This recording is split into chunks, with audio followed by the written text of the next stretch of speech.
तर मंडळी पूजाज किचनमध्ये तुमचं स्वागत आहे। आज आपण बनवणार आहे मसाला पनीर। त्यासाठी मी कढई गरम केली आहे। कढईमध्ये तेल टाकून घ्यायचं आहे। त्याच्यामध्ये पनीर फ्राय करायचं आहे। आपल्या थोडे थोडे टाकून छान असे गोल्डन ब्राऊन होईपर्यंत आपल्या पनीरला फ्राय करायचं आहे। यामुळे काय म्हणजे भाजीची चव अप्रतिम होते।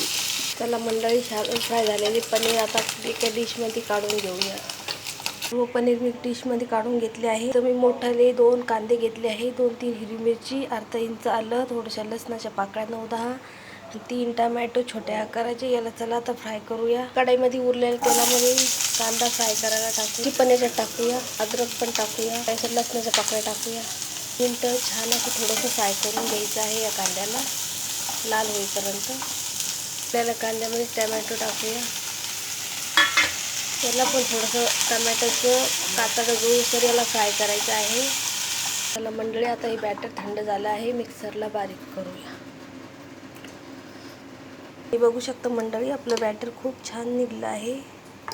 चला आता कढई गरम करूया, 2-3 चम्मच तेल टाकूया। आपल्याला मसालेदार पनीर बनायचं आहे, मसाला पनीर बनवण्यासाठी मी इथे कोणते मसाले घेतले हे दाखवणार आहे तुम्हाला।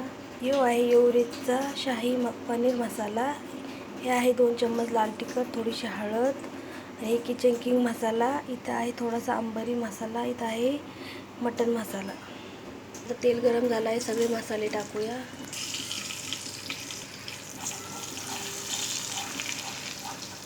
छान मसालेदार मसाला पनीर बनायचा आहे, त्यामुळे मसाले छान आपले असे तेलामध्ये फ्राय झाले आहे। त्याच्यामध्ये टाकूया बॅटर बारीक केलेलं। या मसाल्यामध्ये थोडंसं पाणी टाकून घ्यायचं आहे। याला आपण छान झाकण ठेवून तेल सुटेपर्यंत आपल्याला या मसाल्याला फ्राय करायचं आहे। 10 मिनिट आपण झाकण ठेवूया।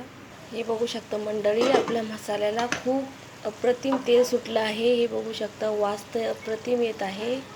खूप छान असं तेल सुटलं आपल्या मसाल्याला, एकदम परफेक्ट टेक्स्चर आणि चव आहे मसाल्याची। याला अर्धा चम्मच मीठ टाकायचं आहे। हे फ्राय केलेले पनीर टाकूया। हे बघू शकता, कलर आणि टेक्स्चर एकदम चविष्ट झाला आहे। आपला मसाला खूप एकदम परफेक्ट झाला आहे। हे बघा, पनीर पण याच्यामध्ये 5 मिनिटं शिजू द्यायचे आपल्याला। आपला तो भाजी झाली आहे, बघू शकता मंडळी। 5 मिनिटं झाकून ठेवूया। चला आता थोडंसं झाकून ठेवूया। एकच नंबर भाजी झाली आहे। व्हिडिओ कसा वाटला लाईक करा, शेअर करा, चॅनलला सबस्क्राईब करा। चला पोळीसोबत, भाकरीसोबत, नानसोबत खाऊ शकतो। चला मग कोथिंबीर टाकूया, डेकोरेशन करूया। चला बाय बाय।